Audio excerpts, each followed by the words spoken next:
everyone, how's it going? And welcome to my first video on this channel. If you don't know who I am, my name is Stuart. I am actually a content creator and caster over on League of Legends Wild Rift, which is the mobile version of PC League of Legends. But also I've been recently casting Teamfight Tactics. You might have seen my face over on the Golden Spatula Cups for the EMEA region, and I was also part of the alternative lobbies over in the Teamfight Tactics World Championship Runeterra Reforged, which was a great experience. I've been casting TFT now for quite a bit, still trying to get the hang of things. Obviously it's quite a different experience compared to a game like Wild Rift, but really enjoying it. I really think that I've kind of settled into TFT now, and this is why I wanted to start this channel. This channel specifically is going to be focused on everything TFT. I'm only mainly focused on educational content, which will be most of the content that will be coming through from this channel.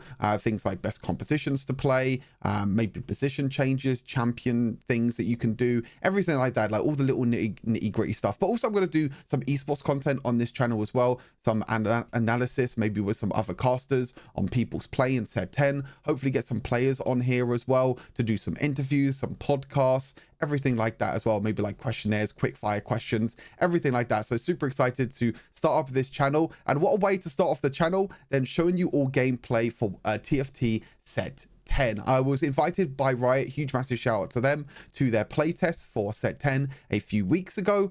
This is a bit of disclaimer as well that this was a playtest, and some of these things may change for the public beta environment and also when Set 10 launches at the end of this month. But we was able to capture content. We obviously have the embargo, which is now lifted, and I'm able to show you all this amazing content for TFT Set 10. I think overall this set has a lot of potential. There's obviously some returning features and new features, and a lot of things that I'll be talking about during this gameplay that you'll be seeing on screen. But let's head straight into it anyway. TFT Set 10. It's going to be super exciting. One thing to note at the start is, as you can see, portals are returning. Portals are returning, but they are a lot simpler than what they were before. There's no more Thresher's Sanctum. There's no more Stillwater Hold or anything like that. Nothing that makes a huge impact to the game. Most of these portals now are just going to make a little bit of an impact to the game. Things like Pot of Gold at 6-1, all living players split a pot of gold, a pot of 120 gold, sorry. Double component carousels, tier 3 champion at the start of the game. You got also things like all silver augments, all gold augments. The last augment is prismatic, the first augment is silver, loads of things like that. There are also a few returning ones, obviously the double component carousel. We also got the player health increase, so players health increases from 100 to 115 at the start of the game. So I think this is a great change. Obviously this is not the main feature for this set, which we'll be talking about in a second. They still wanted to keep portals though, probably to stop the opening carousel for being so hectic. I'm kind of glad that I don't have to keep right clicking and pressing A at the same time to try and focus and try and get the right unit or get the right item I want at the start of the game. I think portals always just make it, you know, super exciting. And as you can hear already, the music, everything about this set is just so colorful, so magical, and the music is great. I absolutely love it. But as I said, this is a playtest with a bunch of other content creators. I think there was also some, you know, competitive players, pro players, casters, and everything on this playtest. You can see Cassante here with the new Heartsteel augment, the new Heartsteel augment, Heartsteel trait, which is basically the econ trait for this set. Oh, I might have to adjust the volume now because I adjusted the volume in game. I think it was okay. But yeah, there you go. I can adjust the volume here, there, and everywhere. Hopefully it should be okay, the volume levels. I might have to turn it up a little bit. Yeah, the opening stages are still pretty much exactly the same, but the one big thing coming into this set is the new headliners, which is a different take on Chosen back in Set 4. I think that the changes that they have done to this headline mechanic, things like you can now see a headliner in every single shop, and if you have an existing headliner, you can still get another headliner after every single 4 shops. So if you roll 4 times, then you get a headliner. Obviously these headliners percentages on what rarity you can get of the headliner are going to be different. You can actually hover over this symbol here. This is your headliner percentages for like 1 cost, 2 costs, 3 costs, 4 costs, and 5 costs. So you can hover over here to see your best chances. which is kind of cool, as you can see as well. But there is also a headliner effect, so every single unit has a different headliner effect. They could be as simple as gaining health, gaining ability power, and some of them might be as crazy as like Jinx's one here. You know, miniguns attacks grant additional extra 1% attack speed, and rocket launchers attacks deal an extra 10% bonus damage. So Jinx's ability is that she swaps between her minigun form and her rocket form. So again, there's so many different things with these headliners, but again, as I said, I think that the changes that they have done to headliners, I think are, you know, absolutely great. I think they've just made it a lot better now to be able to not focus too much on the headliners, I guess you can say. Obviously headliners are still going to be really, really important, but it does mean that you're not focused on going to 4-1 like you did in set 4, rolling all the way down and trying to find a headliner. You can keep your headliner, and then you can maybe try and go towards something else after rolling every single 4 shops. So you're going to see here that I'm going to find different headliners. I think the strategy might be to, you can maybe do something like you can skip your first few headliners, maybe go to level 4 at the start of the stage and go for like maybe trying to go for something like a 2-star headliner, because two-star headliners at the start I think are going to be absolutely crazy. And maybe you might see something, or meta maybe where at 3-2 you sell your headliner, you roll down at 3-2 to try and get a 3-cost headliner, and then try and win streak from there. In this gameplay, most of what you're going to see is KDA. I did try out the new KDA trait, which is basically to do with positioning. So there's different position portals on the map that you can see, and when these units are on these portals, then they gain extra stats. Now, to talk about augments, augments are also returning. There are loads of things in this new set. You got portals, you got headliners, and also you have augments. The big thing about augments now is there are no hearts, there's no souls, and there's no +1 augments at all. So there's no like KDA +1, there's no superfan soul or anything like that. So kind of what we're focusing on now with the augment sort of meta in a way is that we're going to be having our combat augments and also our econ augments. There are some other cool augments out there that I think have been you know, quite overpowered. There's one with like dummy turrets where you get 2 dummy turrets and they can actually jump and stun the frontline units. There were some crazy ones like that. There's also blank state as well, which sells your entire board for double the cost of the value of the units, and then you just get the gold back, and your first 4 shops are free, or first 4 refresh shops are free. So there's some crazy augments out there that they've added. I think they said they added between 40 to 60 new augments, with all of the hearts and souls getting removed. But that's the big things, is that obviously there are no legends as well. The big thing as well is that there are no legends, so that's another one as well. You can see something new here. At the start of combat, your units grant adjacent allies a bit of extra health. And obviously there's Pandora's items still as well, but there's no legends, so there's going to be no nothing extra in terms of no more focusing on Toma traits. There's no ancient archives anymore. There's no dedication anymore in TFT. So there, like I said, there are a lot of changes coming into this. So I was trying to do some crazy things with some of these units. I think the superfan trait is probably one of the strongest traits in my opinion.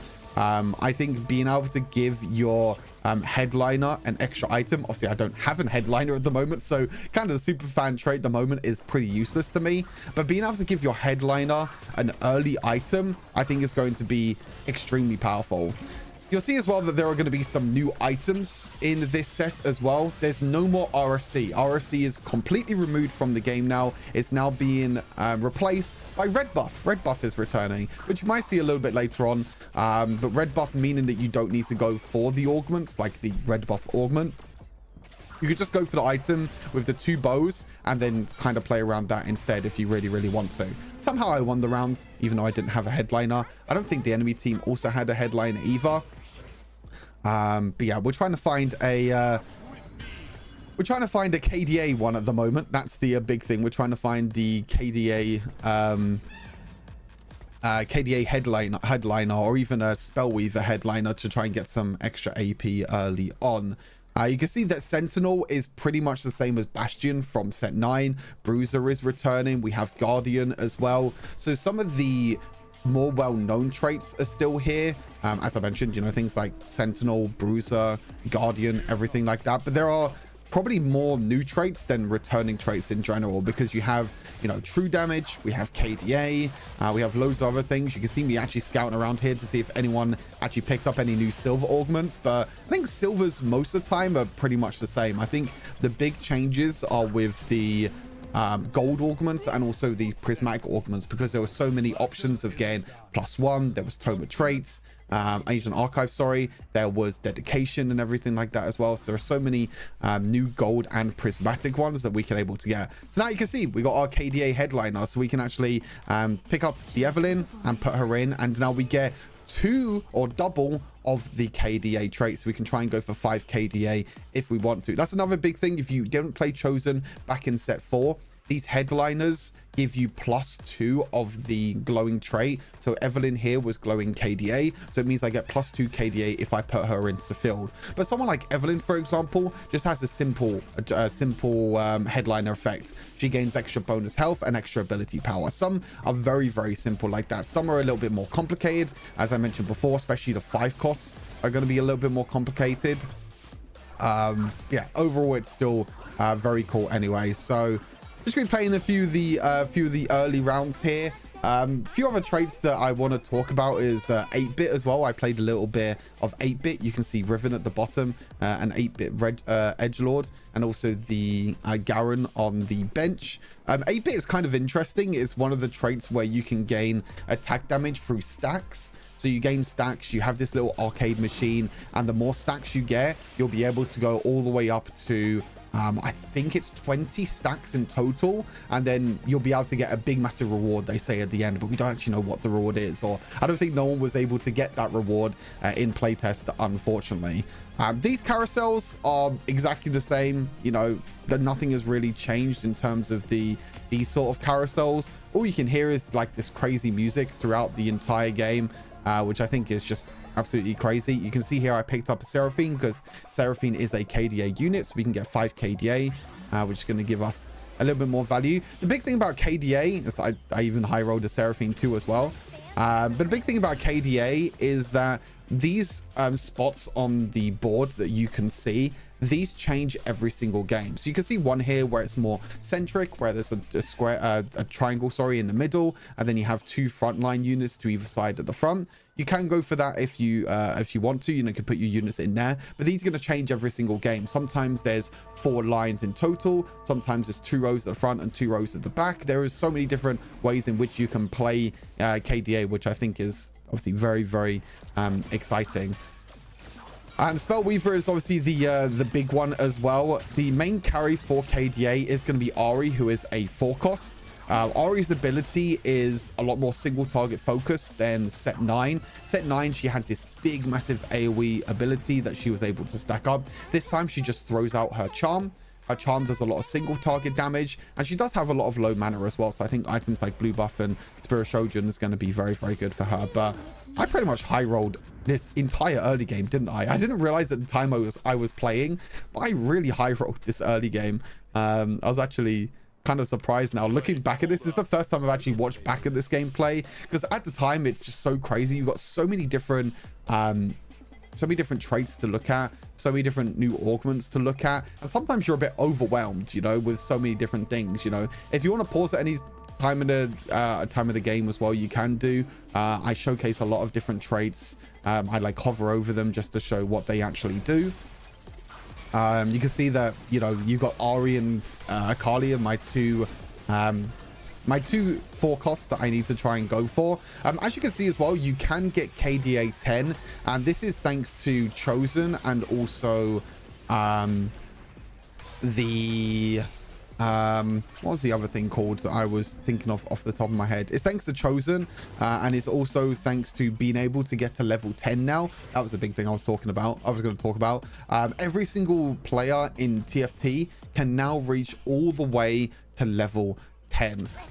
So level 10 is not from level up anymore. You don't need level up to get to level 10. It's all going to be from just casually making it up there. And that kind of goes into another topic I wanted to talk about, which was leveling and gold in general. Gold is stayed the same, the econ and everything has stayed the same. The big thing that they've changed for this set is that going from level 5 to level 6, level 6 to level 7, and level 7 to level 8 has been reduced in experience. Now it's a lot cheaper to get from level 5 to level 6, maybe a 3-2. It's a lot cheaper to get from level 6 to level 7. However, this does mean that the champion percentages in general, like the percentage shop, these things down here, the percentage chances that you get of getting a 4 cost or a 3 cost have been lowered. So for example, I think at level 8 now, there was like before there was a 20% chance of getting a 4 cost. Now there's only like a 13% chance to get a 4 cost. So it is a lot lowered. So it's a lot more centered around trying to maybe use your 3 costs, your 3 cost headliners, try and level all the way to potentially level 8 or level 9, then sell that headliner and then go for something like a 4 cost or a 5 cost headliner a little bit later on. That's one of the things that I personally didn't really like with Chosen's back in set 4, how it was so centered around them and how some of them were just completely busted, where you just, you know, go to level 7, you sell your headliner, and then you try and roll all the way down for a 4 cost headliner. It does mean that players are going to be a little bit more flexible now, depending on what headliner you get. I think the overall you can probably pivot your boards, everything like that. I think also a big thing is that you're able to find a headliner in every single shop. And find a headliner every single shop means that you can pretty much get your board every single time. Another new augment here, Lucky Streak. You gain a Gambler's Blade, one of the Orn items, which you'll be able to use on a champion. But I didn't go for it this game. I know I'm going for an AP comp. I know I'm going for this crazy little comp here. You see Amumu is in the set as well. I know Mortdog leaked this a while ago with Amumu being in the set. I was thinking here whether I should keep the Amumu or not keep the Amumu. To be honest, I probably should have just sold my Cassante and then put in the 2-star Amumu. I don't know why I didn't. I don't think I did in the end. I think I sold the Gnar instead. Yeah, I sold the Gnar instead for some reason. So I'm not too sure why I did that. I should have just like sold the Cassante, because Cassante is only really giving me Guardian. That's it. And I can get the extra item for Superfan. This was the augment that I was talking about. This augment here. I don't know if they got the name, if I hover over the name of it, but this gold augment with these turrets were very powerful in the playtest, like extremely powerful in the playtest. There's like 2 target dummies. And if you had a gold augment first, and if you got this gold augment, this one where you get 2 target dummies, it was disgustingly powerful, like really powerful, because they jump and they stun your front line, but also your backline units are focusing the turret first and not the champion. So it kind of works as like, you know, kind of a bait in a way, where it is very difficult. But you also saw their pentakill, which is pentakill is kind of similar to Noxus in a way, where takedowns give you more stats. Spellweaver is back. You know, gain extra ability power, and you gain more ability power with every single cast, which I think is going to be pretty damn powerful. There was units like Vex that were very popular during the playtest, like reroll Vex was very popular. So again, another cool trait coming into this. There's loads of different compositions that people were playing, which was quite exciting.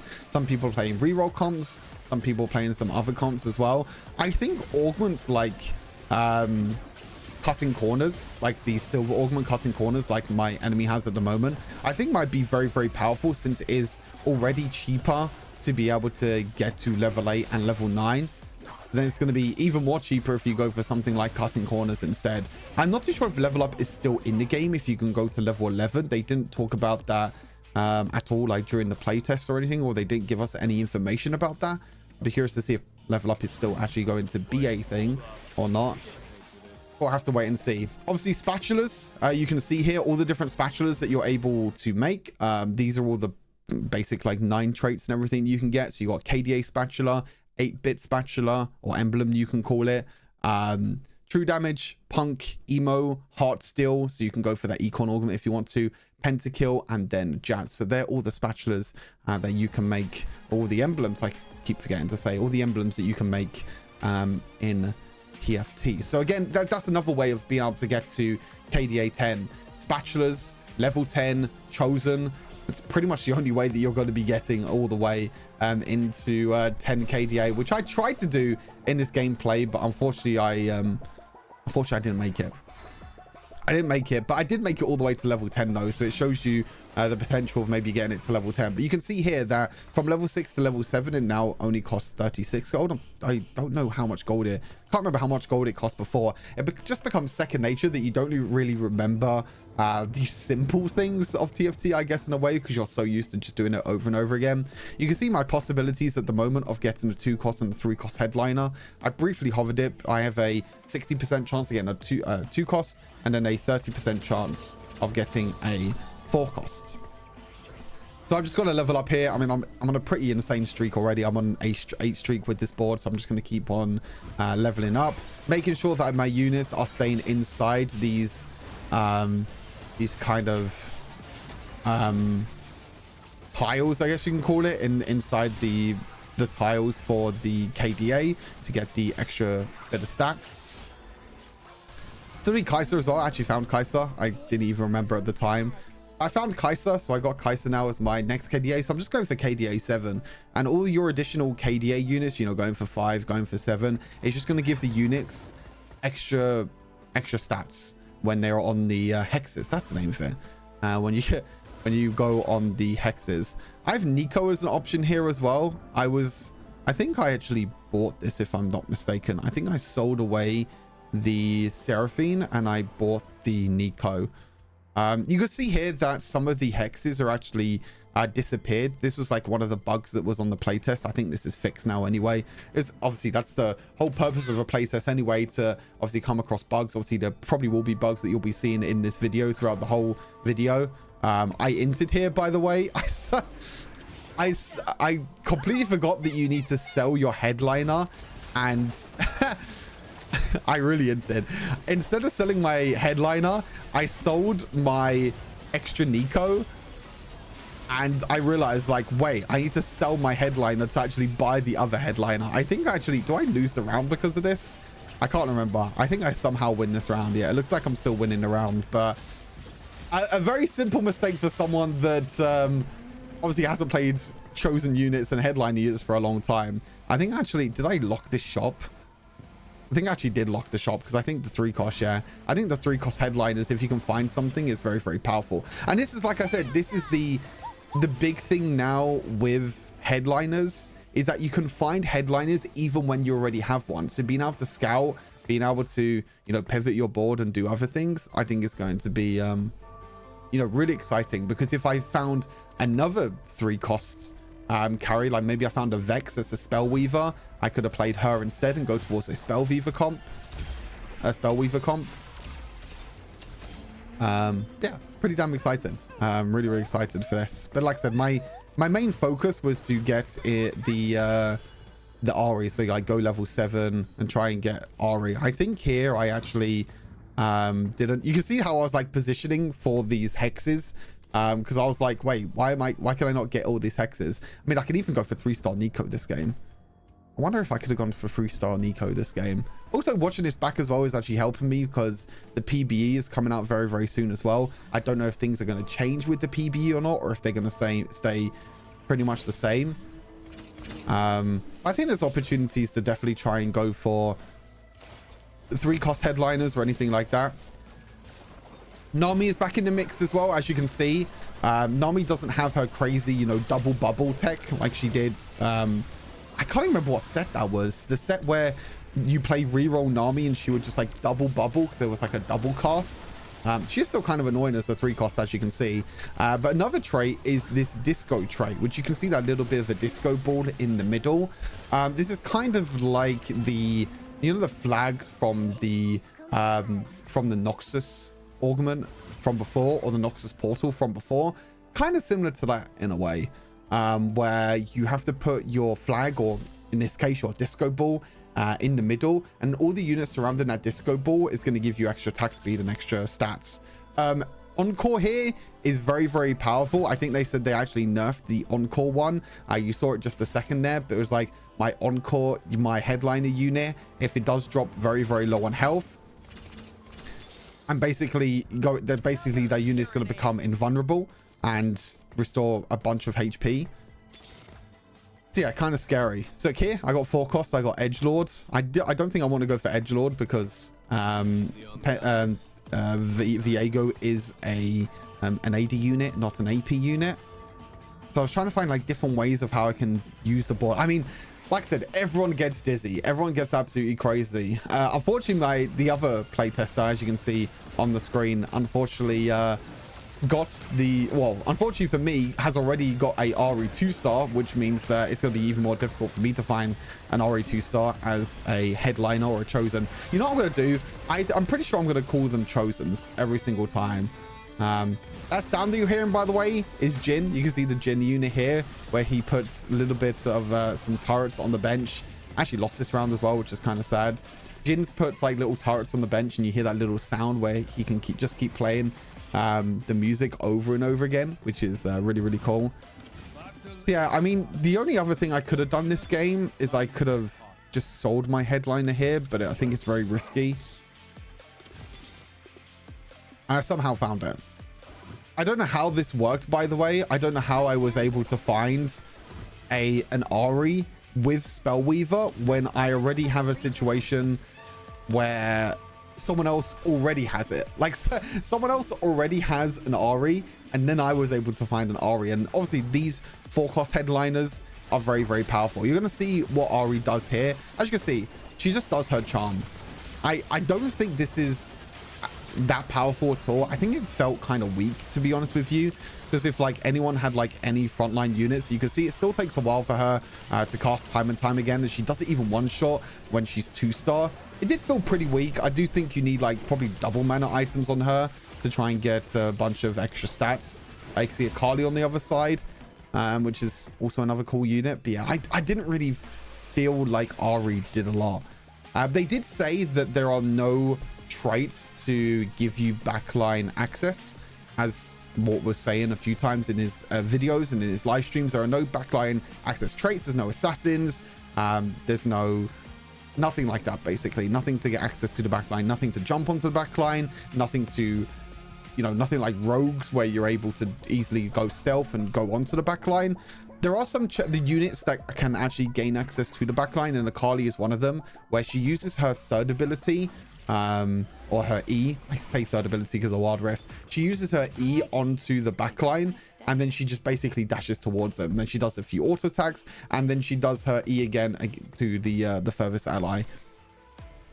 So a lot going on in this set, but like I said, I am pretty damn excited. You see, Kiana is one of the true damage legendaries as well. I'm rolling here trying to get my board stronger. For some reason, I have Cassante on here for like the longest amount of bloody time. I have no idea why. I should have sold this Cassante like years ago, but I didn't for some reason. One trait that was very powerful though during the playtest was Pentakill. I think Pentakill was definitely something that I want to try for PBE, and something that I would recommend anyone to try on PBE, because there are some really powerful units. And as you can see, they go on fire every single time they kill 5 units. Mordekaiser is back as well. Obviously, Mordekaiser is not going to be as powerful as what he was in set 9. The big carry for Pentakill is Karthus being able to use his ultimate. Gets backline damage access, which I think is going to be very important in this set, because there's no assassins, there's no rogues to actually jump onto the backline. I was in a bit of a dilemma of like what I want to play, and so many different variations of compositions and everything like that as well. You can see loads of people, again, they're 3 stars. Some people try and reroll comps. Some people are trying these crazy, fast level 10, which is kind of what I was trying. I was trying to go for fast level 10. I then finally realized that I can get rid of this bloody, Cassante, this 1-cost Cassante, and then put the items on a Mumu instead. I should have done this like, 20 years ago, but I didn't do it for some reason. I have no idea why. But you'll see Ahri's value here. You can see that I'm up against like a Sunfire and a Warmogs. It doesn't really do too much. Ahri takes quite a few auto attacks. I think you probably need a Spear of Trojan more than anything. I just slammed an Archangel Staff early on because I was trying to carry on my win streak. Not too sure if that was the best play to do, but I think later on I do get a blue buff, so you can see like the Archangel and blue buff combo. But yeah, I don't know. I think Ahri's going to be in a very interesting spot when the when the PBE comes out. I don't know what they're changing, by the way, with PBE as well, because obviously playtest came in, and playtesting is a very early test of this set. And then obviously the PBE comes out as well, which will be coming out very, very soon. There could be some changes. There might not be some changes. We're not really too sure how things are going to go with that.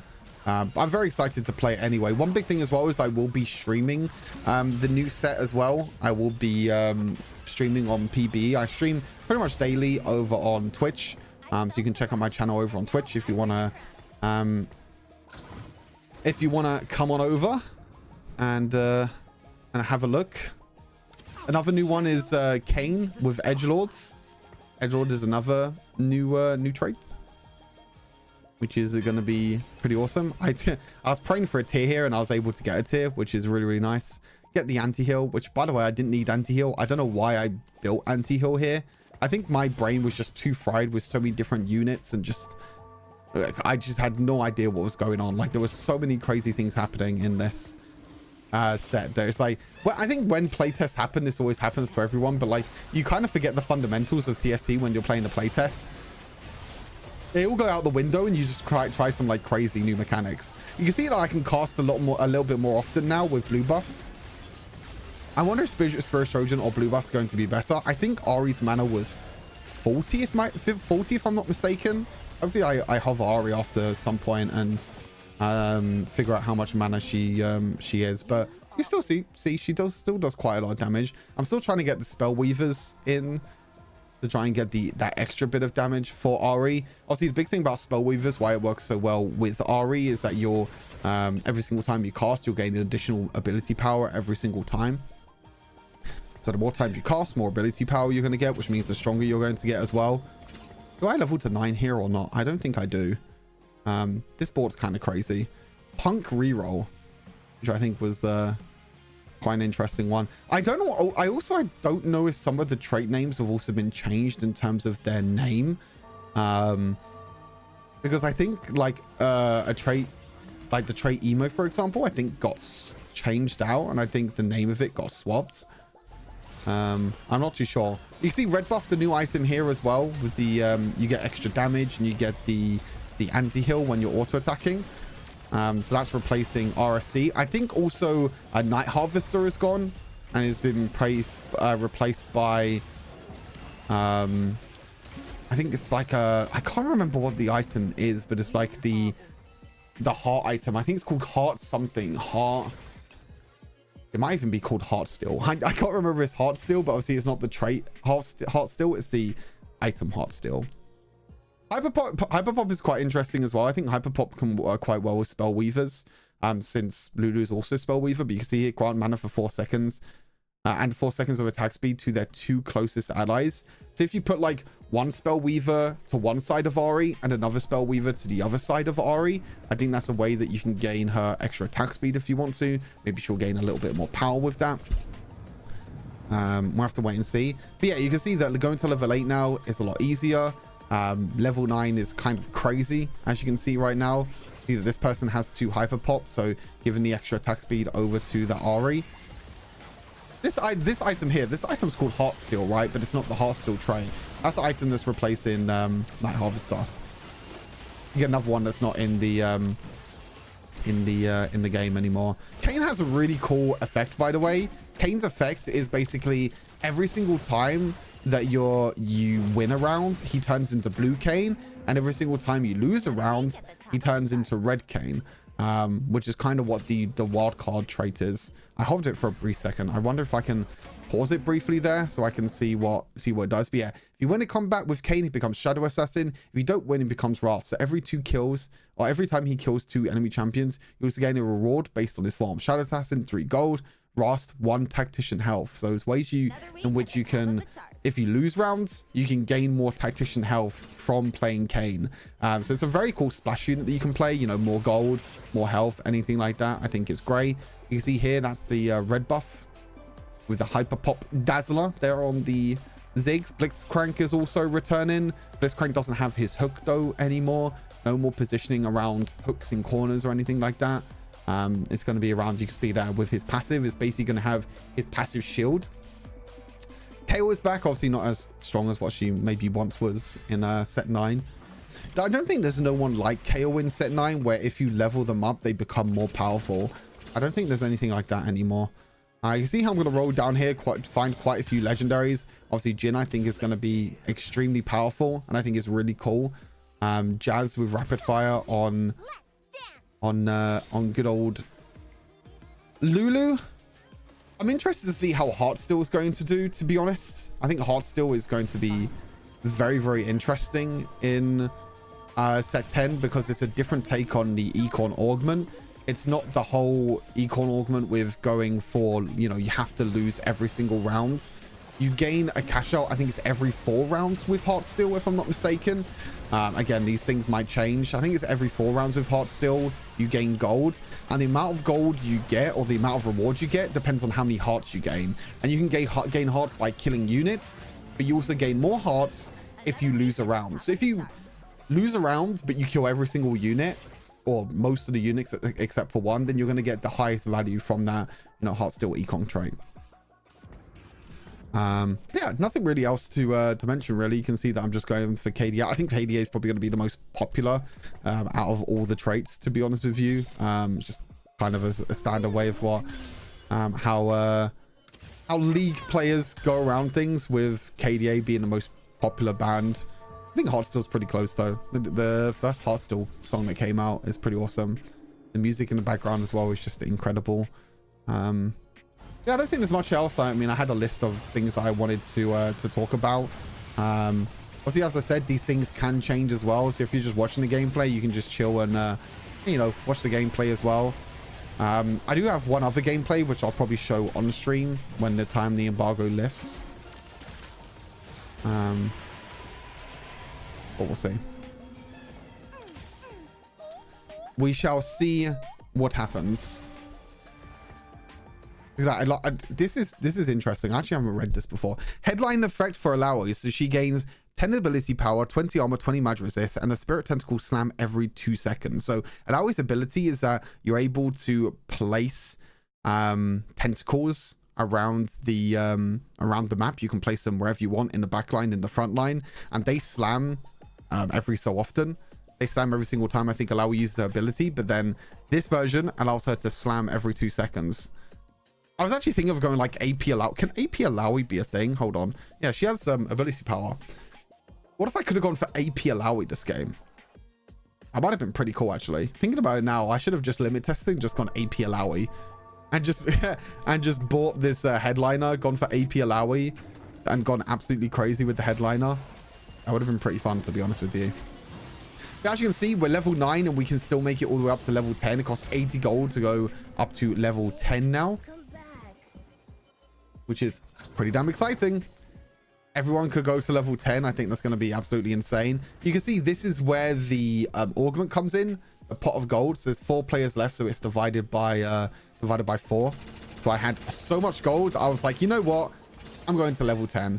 There you go, 7 KDA all the way to level 10. It's pretty damn exciting. It's pretty cool. Like I said, going to 10 KDA though is very, very difficult.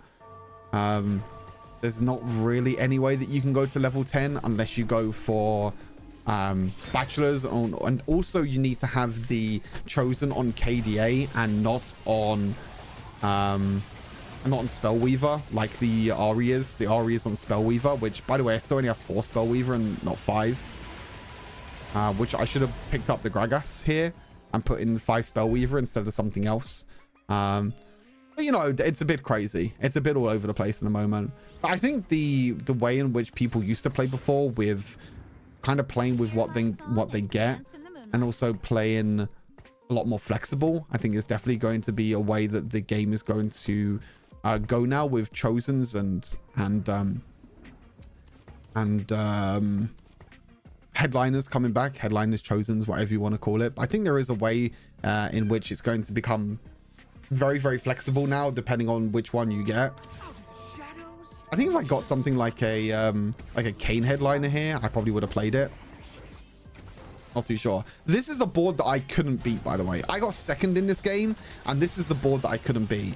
I mean, it's probably because of the target dummies. Like, look at the target dummies. This augment is so broken. Like, the target dummies was always focused by my Ahri, and I couldn't do anything. And as soon as the pentakill units get 5 kills, their stats become absolutely insane and unkillable in a way. Like, it's absolutely crazy. Yeah, going on to stage 6 now. Not really anyone going for any 4-cost 3 stars. I think 4-cost 3 stars will be a lot more difficult to hit now. Because there's going to be basically just less in the pool because of how Chosens work or how headliners work. Is there going to be a lot of 2-star 4-costs? I don't think there was any way that I could actually win this. The only way I could have won this is if I put in Spellweaver, which I think I put in Echo here. The Spellweaver. Yeah, spot 5 Spellweaver. I put in the Echo and I put in Spellweaver, finally. I mean, I could have done this ages ago. Another cool thing as well is, as you can see here, Akali can actually be used in 2 traits. So you can actually have Akali as true damage, or I was going to say Star Guardian for a second. You can either play her as a KDA or as a true damage. The ones that come in your shop depend on what traits you have. So if you have more true damage, then it's going to be true damage Akali. If you have more KDA, then it's going to be KDA Akali in your shops. I don't think there's a way of getting both true damage and KDA Akali in the same shop. I don't think there is. Few spatulas here. I can pick up. I think I got the Heartsteel. I'm pretty sure the item is called Heartsteel. I hope I hover over it, because I'm not going crazy that the item. I mean, I'm going to hover over it here, aren't I? Because I'm going to put it on a unit, probably. Oh, steadfast heart. There you go. Take 8% less damage while above 50% health, and take 15%. Oh, sorry. You take 8% less damage, and while above 50% health, you take 15% damage instead. Which is kind of nice. So yeah, we're getting to the end of this game now. Hopefully you enjoyed this little bit of a rundown. Obviously, I've kind of talked and blabbered over some of the gameplay as well. But like I said, overall, I'm pretty excited with set 10. I think set 10 is going to be insane. You see another headliner there as well. I'll just quickly go back with the Jhin headliner. You'll be able to see here, headliner with Jhin. I quickly hover over it. Headliner effect, you get 20% attack damage. And the combat start, you put one of the rifles onto an empty bench slot. So that's a big thing with Jhin, is that you kind of fill up your bench with slots, and the benches can fill up with turrets. And then them turrets can obviously give you a bunch of stuff. Sona has a cool effect as well with Mixmaster, where you can give her different abilities. Obviously, the big thing is that I put Sona frontline, which is kind of annoying. But look at these turrets. Look again. It's like the turrets are dashing onto the back line. I can't do anything about it. I hate it. Absolutely hate it. Yeah, as you can see, like this Karthus unit, I think if you get some mana on this Karthus unit, then it's gonna be pretty damn powerful. Down to 1 life. Gonna die this next turn, unfortunately. But yeah, like I said, hopefully you enjoy it. You can see here that I can give like grant attack speed, boost damage and power. I can heal allies if I want to as well. Really depends on which one you want. I went for heal, trying to keep my units alive. I think that's the only way I could actually win this, to be honest with you. Yeah, not really anything else going for me this game. The Karthus is too strong. The pentakills are too strong. I got way too many units now. Yeah, that is pretty much how it goes. Got a few Kianas there. I wonder if there's a way to easily get like a 4-cost 3-star or 5-cost 3-star. Look, watch this again. Watch this. Look, the turrets jump into the backline and they get focused straight away by Ahri. So I'm not even killing units. I'm killing turrets every single time. Looking at this, maybe blue buff is probably going to be better than Shojin. I mean, I do have 2 mana items already. And I do have the death cap thanks to the super fan. Maybe going for more mana items might have won me the round, but yeah, that is it. GG's. Second place. I think this was my first game in the playtest as well. To get in the second place in the first playtest, hey, pretty damn good. I'm pretty happy with that second place in the playtest. But yeah, as I mentioned, hopefully you enjoyed this rundown and insights and giving you all my thoughts for TFT Set 10. As I mentioned, I'll be bringing out more content when the PBE comes out. Some, testings and educational content. But also I'll probably try and get players' thoughts from esports as well. Maybe try and get like an interview here and there with people's thoughts for Set 10. So yeah, some exciting stuff to come. Hopefully you enjoyed this content. I appreciate you all tuning in. Stay safe, and I'll see you all in the next video. Take care. Peace.